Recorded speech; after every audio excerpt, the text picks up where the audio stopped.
এই দুই ছিনতাইকারী ঢাকার শিশুমেলা এলাকায় এভাবে মহিলাদের টার্গেট করে তাদের ব্যাগে থাকা মোবাইল কিংবা টাকা লুটে নেওয়ার চেষ্টা করে। এক পর্যায়ে গাড়িতে উঠে সাথের এই ছিনতাইকারীর নাম জানতে চাওয়া হলে সে অস্বীকার করে।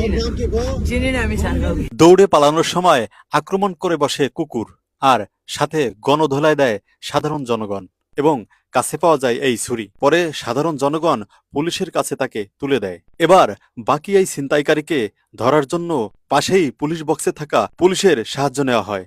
এবার কষ্টটা শুরু হয় এখান থেকে। পাবলিক ধরলে মেরে ফেলবে, তাই পুলিশের সহযোগিতা নিতেই পুলিশ ধরার পর ছিনতাইকারী এভাবে ছুটে যেতে পারে? প্রশ্ন হলো, ছিনতাইকারীর সব ডকুমেন্ট দেখানোর পর, প্রমাণ করার পর পুলিশের কাছ থেকে সামান্য ময়লার ভয় দেখিয়ে পালিয়ে যেতে পারে ছিনতাইকারী? আমাদের ক্যামেরা ছিনতাইকারীর পিছে পিছে গেলেও পুলিশ যায়নি। কেন যায়নি জানেন? তাদের ছিল সদিচ্ছার অভাব।